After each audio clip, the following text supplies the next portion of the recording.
Hello दोस्तों, आज हम बात करने वाले हैं 2025 में पूछे गए गुजरात सर्किल के GDS to MTS postman mail guard exam के पेपर फर्स्ट को। इसके जो मैथ के क्वेश्चन हैं उनको हम आने वाली अगली वीडियो में देखेंगे। अभी हम शुरू करते हैं डिपार्टमेंटल क्वेश्चन से। क्वेश्चन नंबर 8, डाकघरों के काम के घंटे आमतौर पर डाकघर गाइड के खंड 5 यानी पोस्ट ऑफिस गाइड के क्लॉज 5 में दिए गए समय के अनुसार तय किए जाते हैं।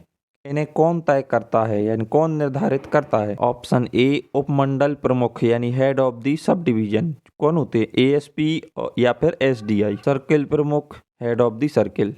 या ऑप्शन सी, मंडल अध्यक्ष यानी हेड ऑफ द डिवीजन। या ऑप्शन डी, उपरोक्त में से कोई नहीं।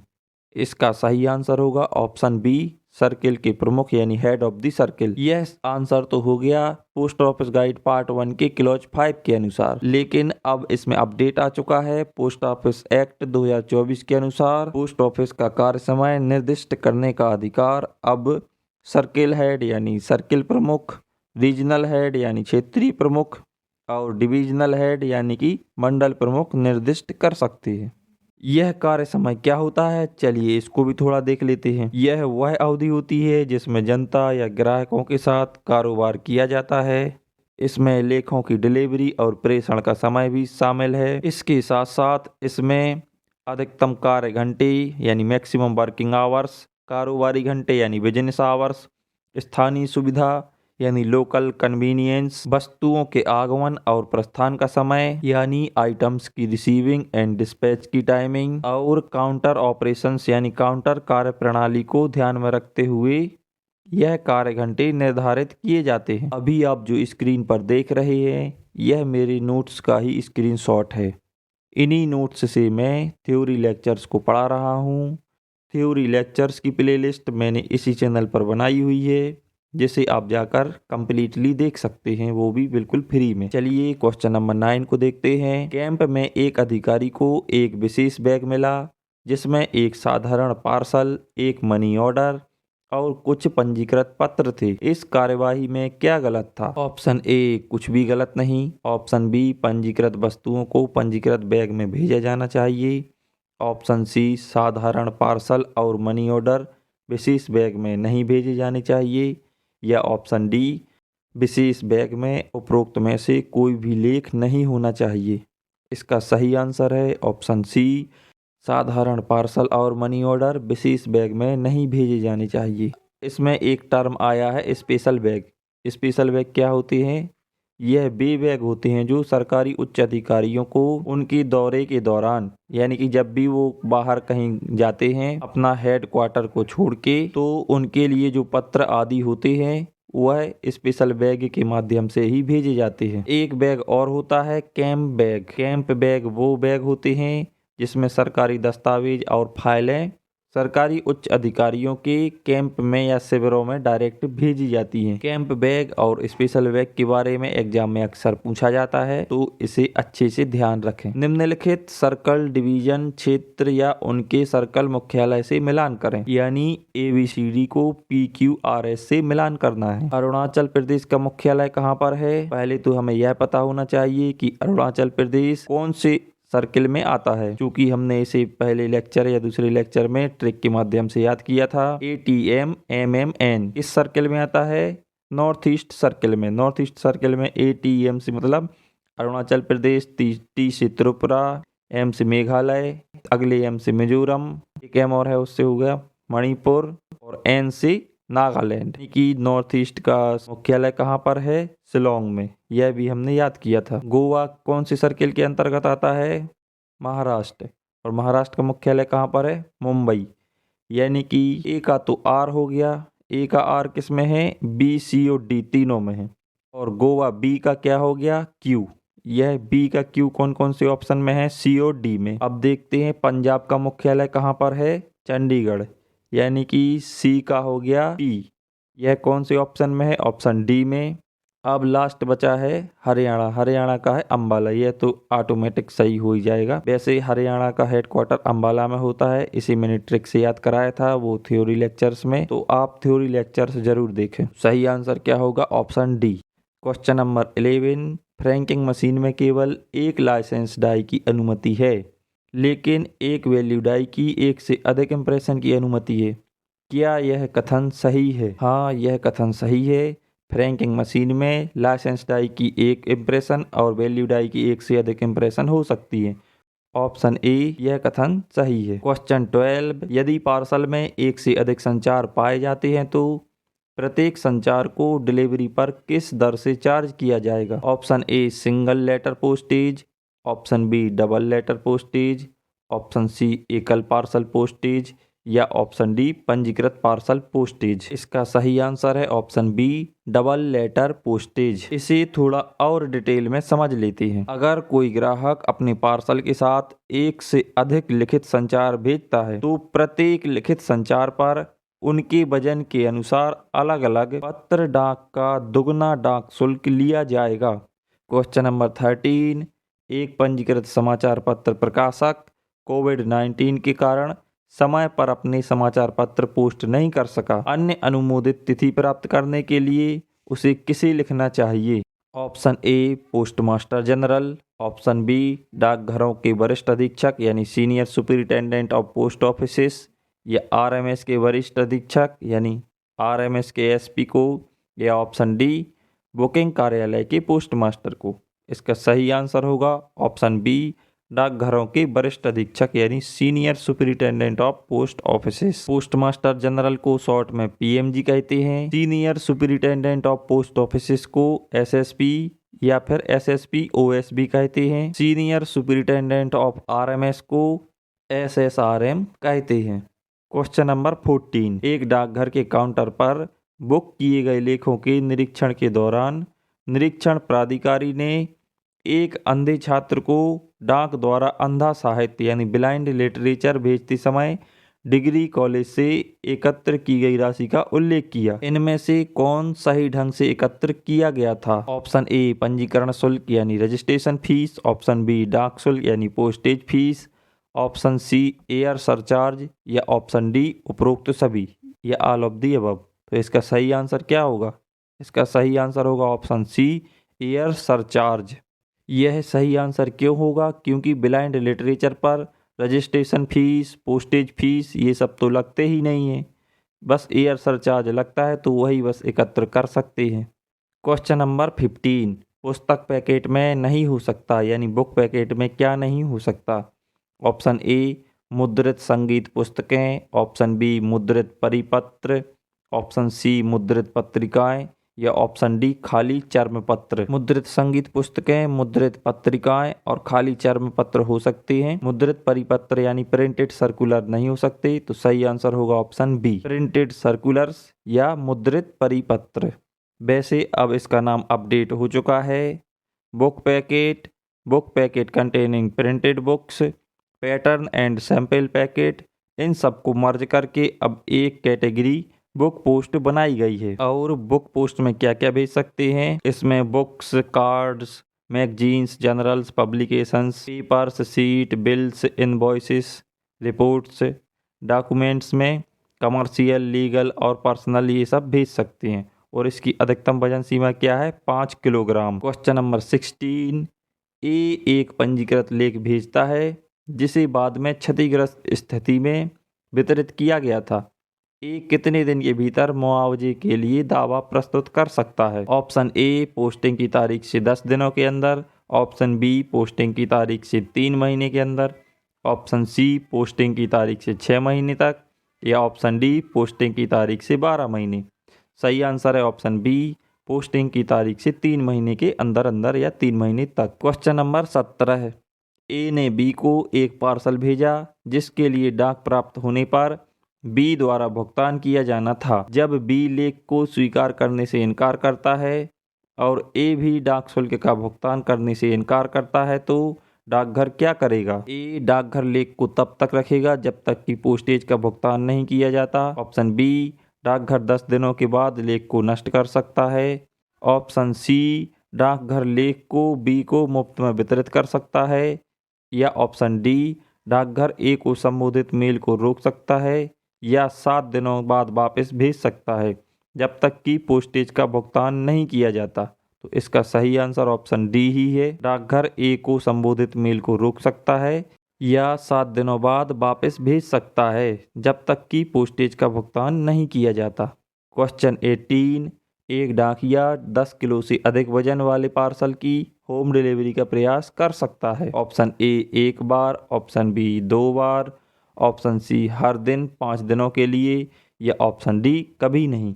इसका सही आंसर होगा ऑप्शन डी कभी नहीं। पोस्टमैन 10 किलोग्राम तक के पार्सल की ही होम डिलीवरी करता है। 10 किलोग्राम से अधिक वजन होने पर पार्सल की डिलीवरी पोस्ट ऑफिस विंडो द्वारा की जाएगी। क्वेश्चन नंबर 19, पीएमए आवेदन के लिए उपयोग किया जा सकता है।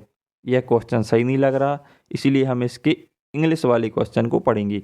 PMA application can be used, यानी कि पीएमए एप्लीकेशन का यूज किया जा सकता है। किस लिए?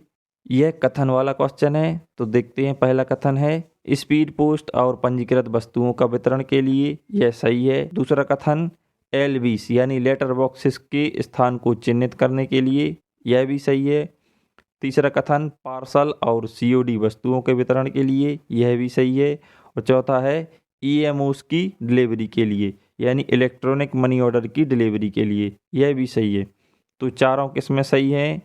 इन ऑप्शंस में ऐसा तो कोई ऑप्शन ही नहीं है जिसमें चारों कथन दिए गए हों। तो अब हम इनमें जो सबसे सटीक ऑप्शन होगा उसको लगाएंगे। इसीलिए एक बार कथनों को और देख लेते हैं। पीएमए का उपयोग स्पीड पोस्ट और पंजीकृत वस्तुओं के वितरण के लिए किया जाता है। पार्सल और सीओडी वस्तुओं के वितरण के लिए भी किया जाता है और ईएमओस की डिलीवरी के लिए भी किया जाता है। तो हम उस ऑप्शन को लगाएंगे जिसमें 1, 3 और 4 सही हो। तो किस में है? ऑप्शन सी, केवल 1, 3 और 4 सही। क्वेश्चन नंबर 20, निम्नलिखित में से कौन सा लेख अंतर्देशीय डाक से भेजने की अनुमति नहीं है?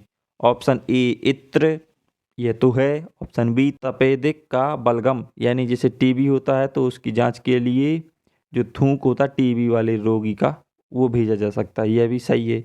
ऑप्शन सी जीवित मधुमक्खियाँ, यह भी भेजी जा सकती हैं। ऑप्शन डी लॉटरी टिकट, यह नहीं भेजी जा सकती। तो सही आंसर होगा ऑप्शन डी। वैसे सरकारी लॉटरियां तो भेजी जा सकती हैं, लेकिन यहाँ सरकारी का कोई जिक्र नहीं है, तो हमारा सही आंसर होगा ऑप्शन डी, लॉटरी टिकट अंतर्देशीय डाक से नहीं भेजी जा सकती। क्वेश्चन 21, यूबीओ, डीबीओ, सीबीओ को खाली बैग भेजने के लिए कौन सा बैग बंद किया जाता है? यूबीओ का फुल फॉर्म है यूनिट बैग ऑफिस, डीबीओ का full form district bag office और सीबीओ का full form circle bag office, और सीबीओ का एक और फुल फॉर्म होता है सेंट्रल बैग ऑफिस। यहाँ पर सर्किल बैग ऑफिस की बात हुई है। ऑप्शंस हैं packet bag, option B due bag, option C पंजीकृत पैकेट बैग या ऑप्शन डी ट्रांजिट बैग। इसका सही answer option A packet bag. जबकि ड्यू बैग वे बैग होते हैं जो डेली या निश्चित अंतराल में भेजे जाते हैं, जैसे कि account bag, BO daily account bag, ये सब। क्वेश्चन 22, ए, बी और सी डाकघर संचार की सीधी रेखा में डाकघर हैं। ए से सी को भेजे गए मेल बैग सॉर्ट किए जाने के बाद और खोले बिना बी के माध्यम से भेजे जाते हैं। बी को क्या कहा जाता है? देखिए, ए से सी को बैग भेजे जा रहे हैं जिसमें एक ऑफिस है बी जो है इन दोनों के बीच में, और इसमें बैगों को सॉर्ट बस किया जा रहा है, खोला नहीं जा रहा है। तो यह कौन सा बैग होगा? चलिए देखते हैं। ऑप्शन ए परिवहन अनुभाग यानी ट्रांजिट सेक्शन, ऑप्शन बी प्रधान कार्यालय यानी head office, option C link डाकघर यानी लिंक्ड पोस्ट ऑफिस या ऑप्शन डी परिवहन कार्यालय यानी ट्रांजिट ऑफिस। तो इसका सही आंसर है ऑप्शन डी ट्रांजिट ऑफिस। इसमें बैगों को सॉर्ट बस किया जाता है, खोला नहीं जाता है, और फिर प्राप्त बैगों को आगे के ऑफिस को भेज दिया जाता है। क्वेश्चन 23, यदि मैं एक बीमाकृत बैग भेज रहा हूँ तो उसे किस बैग में संलग्न किया जाना चाहिए? ऑप्शंस हैं असामान्य बैग यानी अनयूजुअल बैग, कैश बैग, पंजीकृत बैग यानी रजिस्टर्ड बैग या पार्सल बैग। इसका सही आंसर होगा ऑप्शन डी पार्सल बैग। बीमाकृत बैग होता है उसे पार्सल बैग के अंदर डालकर भेजा जाता है। क्वेश्चन 24, सही विकल्प चुनें। कथन 1 है दिल्ली में लोग सर्दियों में ऊनी कपड़े पहनते हैं जबकि सूरत में लोग सर्दियों में सूती कपड़े पहनते हैं। यह कथन सही है। दूसरा कथन है दोनों शहर अनुदेशांक की एक ही डिग्री में स्थित हैं, यानी कि एक ही लॉन्गिट्यूड में स्थित हैं। यह कथन गलत है। तो देखते हैं कौन सा ऑप्शन सही होगा। इसमें पहला कथन सत्य है और दूसरा कथन असत्य है, तो ऑप्शन सी सही है। पहला कथन सत्य और दूसरा कथन मिथ्या। क्वेश्चन 25, इंग्लिश मीडियम वाले इंग्लिश वाले क्वेश्चन को देख के सॉल्व कर लेना। हम देखते हैं हिंदी मीडियम वाले क्वेश्चन को। इसमें सही जोड़ी मिलानी है। ऐसे क्वेश्चनों को पहले हम ABCD में जो दिया है उसको पढ़ लेंगे और फिर PQRS में दिया है वो सब पढ़ लेंगे, फिर मिलाएंगे। तो जनवरी 1921 में क्या हुआ था? असहयोग और खिलाफत आंदोलन शुरू किए गए थे। तो ए का होगा क्यू। कौन से ऑप्शन में है? ऑप्शन बी में। आगे देखते हैं 1918 और 1919 में क्या हुआ था? बाबा रामचंद्र उत्तर प्रदेश में किसानों को संगठित करते हैं, तो बी का हो जाएगा पी। अब देखते हैं मई 1924 में क्या हुआ था? अल्लूरी सीताराम राजू की गिरफ्तारी और 2 साल के आदिवासी संघर्ष का अंत। और डी में क्या हुआ था? दिसंबर 1931 में क्या हुआ था? लंदन में दूसरा गोलमेज सम्मेलन। तो हमारा सही आंसर होगा ऑप्शन बी। सभी क्वेश्चन 3 लैंग्वेज में है, इंग्लिश, हिंदी और गुजराती। तो गुजराती वाले क्वेश्चन को देख सकते हैं। अब हम देखते हैं क्वेश्चन नंबर 26। यह क्वेश्चन मैथ का है जिसे हम आने वाली अगली वीडियो में देखेंगे। क्वेश्चन नंबर 27 यह भी अगली वीडियो में देखेंगे क्योंकि यह भी मैथ का क्वेश्चन है। क्वेश्चन नंबर 28, परिवर्तनीय संपूर्ण जीवन बीमा यानी कन्वर्टिबल होल लाइफ एश्योरेंस एक ग्राहक अपनी पॉलिसी शुरू होने के कितने वर्षों के भीतर एंडोमेंट एश्योरेंस में परिवर्तित कर सकता है? एंडोमेंट एश्योरेंस का मतलब PLI में संतोष और RPLI में ग्राम संतोष होता है। तो कितने वर्षों के भीतर इसे एंडोमेंट एश्योरेंस में परिवर्तित कर सकते हैं? ऑप्शंस हैं 4, 5, 6 और 7। तो सही आंसर है ऑप्शन सी, 6 वर्षों के भीतर, और लेकिन 5 वर्षों के बाद। क्वेश्चन नंबर 29, निम्नलिखित कथनों पर विचार करें। कथन 1 है आने वाले विदेशी डाक का सीमा शुल्क निर्धारण विदेशी डाकघरों और विदेशी उप डाकघरों में दोनों में किया जाता है। यह कथन सही है। कथन दूसरा है विदेशी डाकघर विनिमय का कार्यालय होता है यानी ऑफिस ऑफ एक्सचेंज होता है, जबकि विदेशी उप डाकघर नहीं होता है। यह भी कथन सही है। तो दोनों कथन किस ऑप्शन में सही है? ऑप्शन नंबर सी, 1 और 2 दोनों सही है।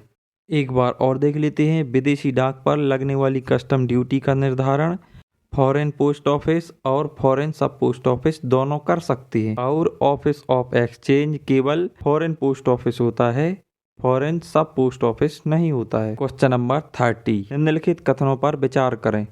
कथन 1 है ड्यू मेल लिस्ट डाकघर द्वारा प्राप्त किए जाने वाले बैगों के विवरण को दर्शाती है। यह कथन गलत है क्योंकि due mail list mail office या फिर ट्रांजिट सेक्शन के द्वारा भेजे और प्राप्त थैलों का ब्यौरा दर्शाती है, ना कि डाकघर द्वारा प्राप्त किए जाने वाले थैलों या बैगों का विवरण। इसलिए यह कथन गलत है। कथन दूसरा है एक पोस्ट रेस्टांटे लेख को उस डाकघर में रखा जा सकता है जिसमें इसे भेजा गया है अधिकतम 60 दिनों के लिए। यह कथन भी गलत है क्योंकि इसमें अधिकतम 30 दिनों के लिए रोका जा सकता है, 60 दिनों के लिए नहीं। तीसरा कथन है RMS अनुभाग में बीट जैसी कोई चीज नहीं है। यह कथन भी गलत है क्योंकि RMS अनुभाग यानी RMS सेक्शन की बीट वह रेलवे लाइन का हिस्सा है जिसके दोनों छोर के स्टेशनों के बीच RMS का एक अनुभाग काम करता है।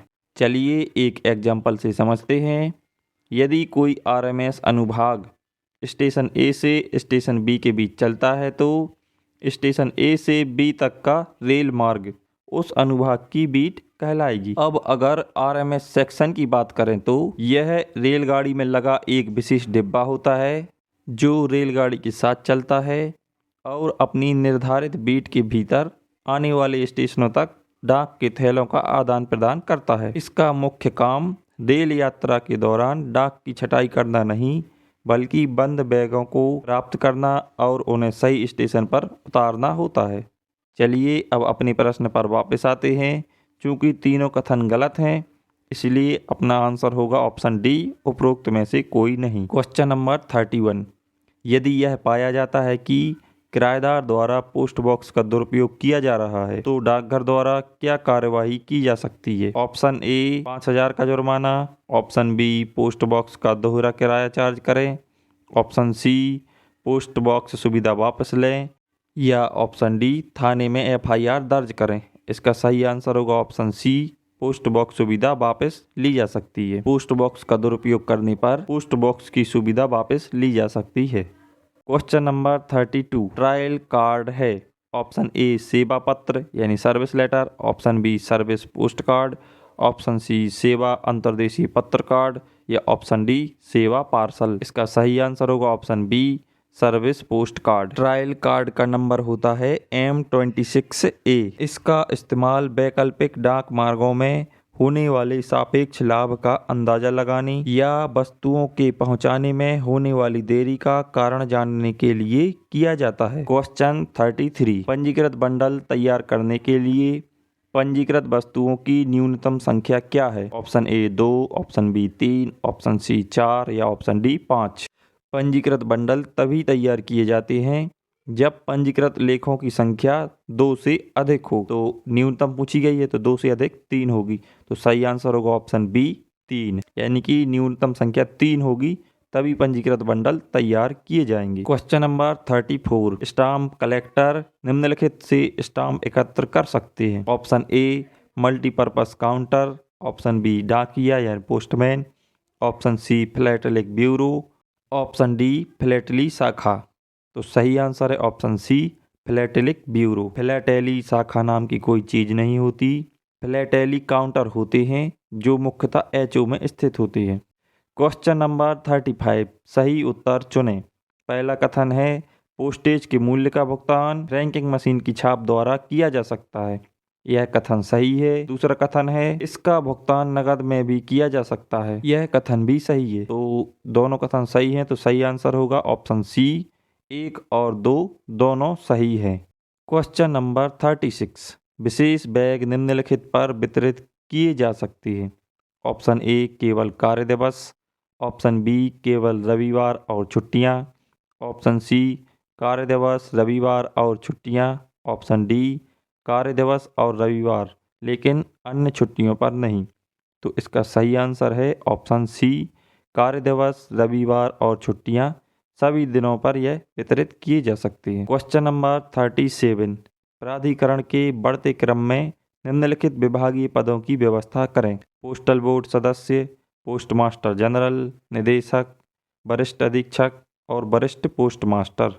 मतलब जो सबसे छोटे पद पर हैं उनको फिर धीरे धीरे करके सबसे लास्ट में जो सबसे ऊंचे पद पर है उनको लिखना है। तो चलिए क्वेश्चन से ही ऑप्शन बनाते हैं। इसमें सबसे निचले पद पर कौन होंगे? वरिष्ठ पोस्टमास्टर। फिर होंगे इनके ऊपर वरिष्ठ अधीक्षक। वरिष्ठ अधीक्षक के ऊपर कौन होंगे? निदेशक। फिर इनके ऊपर वाले पद पर कौन हो सकते हैं? Postmaster general. और सबसे लास्ट में सबसे उच्च पद पर कौन होंगे? पोस्टल बोर्ड सदस्य। तो सही ऑप्शन होगा ऑप्शन सी वरिष्ठ पोस्टमास्टर, फिर वरिष्ठ अधीक्षक, फिर निदेशक, फिर पोस्टमास्टर जनरल, फिर पोस्टल बोर्ड सदस्य। क्वेश्चन नंबर 38 देश में कितने डाक सर्कल हैं? Option A 25, option B 30, option C 23, option D 21। तो सही आंसर होगा ऑप्शन सी 23। क्वेश्चन नंबर 39 बीमित वस्तु की विंडो डिलीवरी तब की जाएगी जब बीमित वस्तु का मूल्य निम्नलिखित से अधिक हो। Option A 500, option B 100, option C 1000 या ऑप्शन डी 5000। तो सही आंसर होगा ऑप्शन ए 500। 500 तक की बीमित वस्तु पोस्टमैन द्वारा प्राप्तकर्ता के पते पर डिलीवर की जा सकती है। उससे अधिक होने पर उसकी केवल विंडो डिलीवरी ही की जाएगी। क्वेश्चन 40 एक डाकघर ने 10 दिनों के लिए एक अंतर्देशीय लेख और 20 दिनों के लिए एक विदेशी लेख को हिरासत में लिया है। क्या यह कार्यवाही सही है? ऑप्शन ए हाँ अंतर्देशीय लेख 10 दिन और विदेशी लेख 20 दिन। ऑप्शन बी नहीं अंतर्देशीय लेख 5 और विदेशी लेख 10 दिन। ऑप्शन सी नहीं अंतर्देशीय 20 दिन और विदेशी लेख 10 दिन। या ऑप्शन डी नहीं अंतर्देशीय लेख 7 दिन और विदेशी लेख 15 दिन। सही आंसर होगा ऑप्शन डी अंतर्देशीय लेख को 7 दिन और विदेशी लेख को 15 दिन से अधिक हिरासत में नहीं लिया जा सकता। क्वेश्चन नंबर 41 एक व्यक्ति पार्सल द्वारा पुस्तकों का एक भार भेजने के लिए डाकघर आता है। लंबाई और परिधि प्रति पार्सल में अधिकतम आयाम क्या है? मीटर में चाहिए, metre by metre. Option A 1 × 1.8, option B 1.5 into 1.5, option C 1.0 into 1.0 या ऑप्शन डी 2.0 इंटू 1.5। तो सही आंसर होगा ऑप्शन ए 1.0 इंटू 1.8, यानी कि पार्सल की अधिकतम आयाम या लंबाई 1 मीटर से अधिक नहीं होनी चाहिए और लंबाई प्लस परिधि दोनों का जोड़ 1.8 मीटर से अधिक नहीं होना चाहिए। क्वेश्चन नंबर 42, पोस्ट बॉक्स और पोस्ट बैग की सुविधा का वार्षिक शुल्क क्या है? Option A 150, option B 250, option C 100 या ऑप्शन डी 800। सही आंसर होगा ऑप्शन बी 250। अगर कोई ग्राहक पोस्ट बॉक्स और पोस्ट बैग दोनों एक साथ लेते हैं तो उन्हें 250 रुपये प्रति वर्ष देना होगा, जबकि अगर पोस्ट बॉक्स या फिर पोस्ट बैग दोनों में से कोई एक लेते हैं तो वार्षिक शुल्क 150 रुपये है। क्वेश्चन नंबर 43, अंतर्राष्ट्रीय अंतरिक्ष स्टेशन पर तैनात होने वाले पहले भारतीय नागरिक कौन हैं? Option A Rakesh Sharma, option B Divyanshu Shukla, option C Sunita Williams या ऑप्शन डी शुभांशु शुक्ला। अंतरिक्ष में जाने वाले पहले भारतीय कौन थे? राकेश शर्मा। लेकिन यहाँ पर क्या पूछा गया है? अंतर्राष्ट्रीय अंतरिक्ष स्टेशन पर जाने वाली, तो कौन है? ऑप्शन डी सही है, शुभांशु शुक्ला। क्वेश्चन नंबर 44, एक नया मेल गार्ड आज आरएमएस कार्यालय में शामिल हुआ। उसने मजाक में कहा कि वह एक ऐसे राज्य से आता है जो भूटान के साथ भूमि सीमा साझा नहीं करता। राज्य की पहचान करें। Option A Assam, option B Mizoram, option C Arunachal Pradesh या ऑप्शन डी पश्चिम बंगाल। इसका सही आंसर है ऑप्शन बी मिजोरम। एग्जाम में ऐसे क्वेश्चन आते रहते हैं, तो इस प्रकार के क्वेश्चन आप एग्जाम से पहले जरूर देख कर जाएं। क्वेश्चन नंबर 45, वह मैक्सिकन कम्युनिस्ट पार्टी के संस्थापक और भारतीय, चीन और यूरोप में एक कम्युनिस्ट नेता थे। वह 1920 के दशक में गृह युद्ध के समय मध्य एशिया में थे। वह कौन है? ऑप्शन ए JL नेहरू यानी Jawaharlal Nehru, option B MK Gandhi, Mohandas Karamchand Gandhi, option C MN Roy. इनका पूरा नाम है मानवेंद्र नाथ रॉय या ऑप्शन डी अलेक्जेंडर बेनिगर। तो सही आंसर है option C Manvendra Nath Roy, MN Roy. Question number 46, Bharat में कितने राज्यों में तट रेखा है? Option A 6, option B 8, option C 9 या ऑप्शन डी 11 है। सही आंसर है ऑप्शन सी 9। वे राज्य कौन कौन से हैं? गुजरात, महाराष्ट्र, गोवा, कर्नाटक, केरल, तमिलनाडु, आंध्र प्रदेश, उड़ीसा और पश्चिम बंगाल। इन सब राज्यों में गुजरात सबसे लंबी तट रेखा समुद्र से साझा करता है। क्वेश्चन नंबर 47, मानचित्र पर त्रिभुज प्रतीक द्वारा चिन्हित पोर्ट की पहचान करें। यह केरल राज्य में है और केरल राज्य में एक ही बंदरगाह है, कोच्चिन। तो सही आंसर होगा option number D Cochin. New Mangalore बंदरगाह इधर है कर्नाटक राज्य में, जबकि तूतीकोरिन और चेन्नई तमिलनाडु में है। तूतीकोरिन इधर है और चेन्नई बंदरगाह लगभग इधर पर है। क्वेश्चन नंबर 48, रोहन डेल्टा नदी पर स्थित एक बायोस्फीयर रिजर्व की स्कूल यात्रा पर था। वहां उन्होंने देखा कि पेड़ों की जड़ें पानी के नीचे जलमग्न थीं। जब उसने एक पेड़ के पत्ते को छुआ तो उसे उस पर पाउडर जैसा पदार्थ महसूस हुआ। ऊपर दी गई जानकारी का विश्लेषण करें और नीचे दिए गए विकल्पों में से सही वन प्रकार की पहचान करें। ऑप्शन ए उष्णकटिबंधीय सदाबहार वन, ऑप्शन बी उष्णकटिबंधीय पर्णपाती वन, ऑप्शन सी मैंग्रोव वन या ऑप्शन डी पर्वतीय वन। तो इसका सही आंसर है ऑप्शन सी मैंग्रोव वन। क्वेश्चन नंबर 49, यदि 7 मकड़ियाँ 7 दिनों में 7 जाले बनाती हैं तो एक मकड़ी एक जाला कितने दिनों में बनाएगी? यह मैथ का क्वेश्चन कम, लॉजिकल क्वेश्चन ज़्यादा है, तो इसे हम इसी वीडियो में कवर कर लेते हैं। देखिए 7 मकड़ियों ने 7 दिनों में 7 जाले बनाए हैं, जिसका मतलब है प्रत्येक मकड़ी ने 7 दिनों में एक जाला बनाया होगा। इस प्रकार टोटल 7 मकड़ियों ने 7 जाले बनाए। तो क्वेश्चन में पूछा गया है कि एक जाला कितने दिनों में बना होगा, तो एक जाला इस प्रकार 7 दिनों में बना होगा। तो सही आंसर है ऑप्शन सी, एक मकड़ी एक जाला 7 दिनों में बना पाएगी। क्वेश्चन नंबर 50, राज्य विधानसभा के 2 सत्रों के बीच अधिकतम कितने माह का अंतराल हो सकता है? ऑप्शन ए 1 महीना, ऑप्शन बी 3 महीने, ऑप्शन सी 6 महीने या ऑप्शन डी 9 महीने। इसका सही आंसर है ऑप्शन सी 6 महीने। हमारे इसी चैनल पर थ्योरी लेक्चर्स भी आ रहे हैं, तो उन्हें भी आप जरूर देखें। उन्हीं लेक्चर्स में से बहुत से क्वेश्चन इस पेपर में आए हुए हैं और इस पेपर के मैथ क्वेश्चन को हम आने वाली वीडियोस में देखेंगे। अगर वीडियो अच्छी लगी हो तो वीडियो को लाइक और शेयर करें और चैनल को सब्सक्राइब करें। धन्यवाद।